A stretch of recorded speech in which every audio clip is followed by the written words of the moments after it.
Cam Garrett here. We're going to bring you a little bit of a breakdown of the Detroit Hockey Red Wings today, brother. Cheers to you. Cheers to the Red Wings. Yeah, cheers to the Red Wings.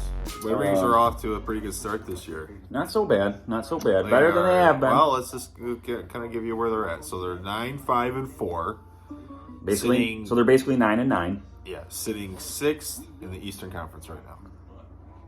Not a bad spot to be. After 18 games played. Not a bad spot to be. As long as we don't have to 22 play. points. As long as we don't have to play the Bruins again.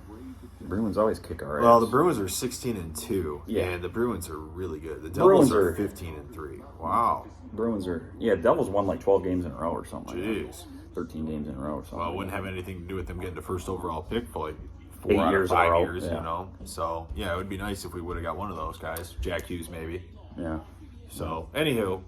So, we wanted to talk a little bit about the Red Wings sitting here 9-5-4. And brother is much more of the Red Wing guy than I am. But so I want to ask him some questions. What's really surprised you so far, starting out this season? Because obviously I think they're doing a little bit better than what a lot of people had anticipated. They weren't expected to do all that great still pretty devoid of talent, I think is kind of the general narrative around this Very team. young, yeah. So, very young. Larkin has now established himself as the captain. Cedar coming off. Did he win the Calder Trophy last year? Lucas Raymond had a really breakout year, too, as a rookie. So now these guys are, now you've moved on from Jeff Blashill, right? Thank God. Now you got Derek Lalonde in here. And so now you're kind of looking at this team and saying, okay, now what are they going to be? And I got to say, Steve Yzerman has continued to bring in some key free agents, and Derek Kublik, Dominic Kublik, Anaheim last year, Perron, Oli Mata.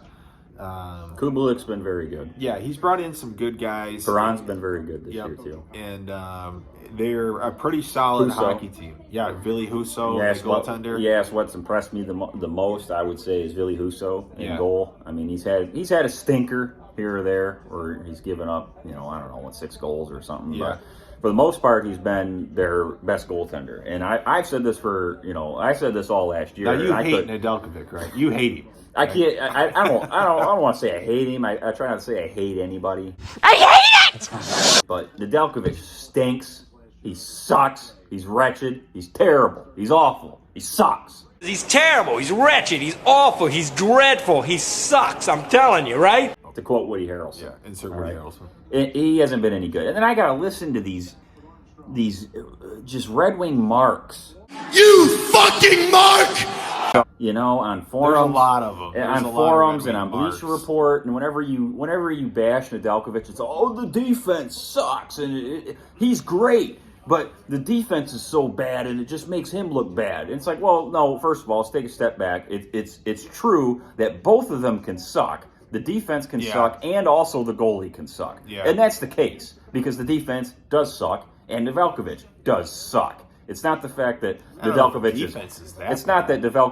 Nedeljkovic is good, but the defense sucks. No, they both suck. And you mentioned Seider. Seider's had kind of a down year. He's -5 or -6. He's -5. -5 or 6 on the year. He's only got like 6 or 7 points, 8 points, something like that. Yeah. He's not had as good a year as he had last year. 9 points. He hasn't had as good a year as he did last year.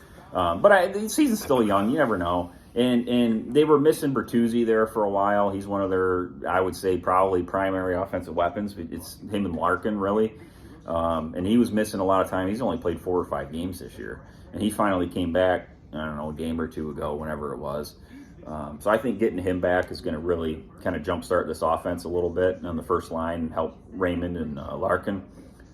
Because Raymond has also been kind of disappointing this year. He doesn't have a ton of... He's got like 10, 11 points, 12 points, something like that. Yeah, 12 points in 18 games. Yeah, so he hasn't been as electrifying as he was at times last year, which has been disappointing. But, I mean, not playing with Bertuzzi is going to affect that. Well, I'm looking at the face-off percentage. The Red Wings are still 29th. They're 45% at face-off percentages. So, it's still not all that great. Red Wings have always struggled in the face-off circle. Yeah, the goals per game, they're 3.3. They're sitting at 14. Goals allowed, they're sitting at 15 at 3.2. So they're still kind of like a middle-of-the-road team, at least on that side of the house. Shots per game, this is another key. To me, this is a key thing. Shots per game, the Red Wings average 29. They're sitting at 30th. That's rotten. Yeah, that's not good. Every game I seem to watch or turn on, flip on, and see, they're always getting outshot. And they're like 2-1. Yeah, and now see they allow 32. Yeah, they're always sitting getting at 18. outshot. Like that's the key thing to me is just shots. Like you gotta put more opportunity, right? Yeah, they don't have the offensive firepower. They don't. There's people that seem to think that they got all this talent, and they have so much talent. No, they really don't. I mean, they're young. They're young, power play, but just being young doesn't mean that you have talent and you're talented. You just got a lot of young players. Most of them ain't really any good though. Their power play is sitting 17th at 21%, and then their penalty kill is 14th at 79.6%. Which is surprising because their penalty kill didn't give up a goal for like the first 5 games. They didn't give up a power play goal like the first 2 weeks of the season, and now they dropped to 14th. So they're kind of middle. So that's kind of where they're at. That's where they rank on some key stats. They need the offense to get more shots on net. Is primarily where their problem is they're always getting outshot, but they don't have really the offensive firepower. They got Raymond, Bertuzzi, and Larkin. And Kubalik, and that's pretty much it because Zadina's done nothing. Zadina we could just say is probably written off. He's right? probably a bust. Yeah, he's overrated and he's a big piece of trash. And Veronik is honestly probably their best player. What a stupid son of a bitch. But he hasn't played in who knows how long because he took like a medical leave or family leave or something like that. So who knows when he's coming back. And who knows? Maybe Washington, when they traded him to us, knew something was up with him. You know, I always kind of keep track of Anthony Mantha's stats just to see what he's doing, to see who really won or lost that trade. But obviously, right now, I mean, if Mantha's playing, you'd rather take a player that's playing than not. Hey, what's Mantha? So he's played 20 games. He's got 10 points and 5 goals. Yeah. He's the same player. Yeah. I mean, that's what he is. I think Jacob Varna would have more than 5 goals if he played 20 games. Yeah, Varna and he was, in a good mental state. Yeah, Varna is probably their best player, to be honest, when he's here and healthy. But yeah, he can play the game really, really effectively. It's just the fact that he just hasn't been able to really get on the ice. And I mean, if you can get him back, and you got him and Raymond and Larkin and Bertuzzi all playing. Well, at the same time. you expect Varna to kind of get you like 35 goals. Yeah. 35 goals is like if he get you 35, 40 goals a year and play for the next 4 or 5 years, I mean, then you've really done well. Paired with how well Kubelik's played this year too, I mean, you'd be in good shape. But I've been most impressed with how Husso's played. I think Husso's been a good signing. I think. So what do you think of Lalonde? A new coach coming in. What's your take, bro? I think they look better. I mean, they're still just a young, not very talented team, and I think he's doing what he can do.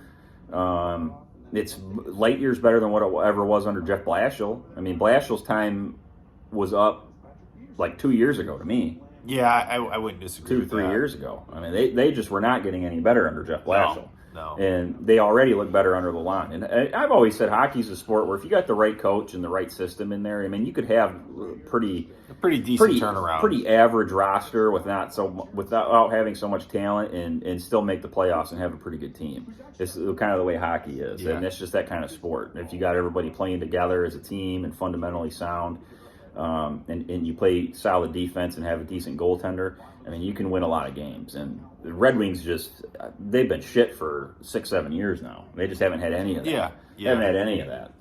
But this year, they seem to have turned it around. So far this year, I would say they're looking like they could be like an 8 seed in the playoffs, which would be nice because we'd have some type of playoff sports to watch here in Detroit. Yeah. And there's nothing better than playoff hockey, baby. Yeah, playoff hockey is really fun to watch. But, I don't know. That's all I got for you, brother. Just a short little wrap. Yeah, short little wrap on Red Wings. Not much else to report. Yeah, I mean, we'll check in with them. What are we at here? Just before Thanksgiving. How about we check in with them? New Year's. Yeah, around Christmas time. Yeah. We'll give them another month and see how they're playing. Yeah, I'm down with that. Till then, see you guys. Smith boys out.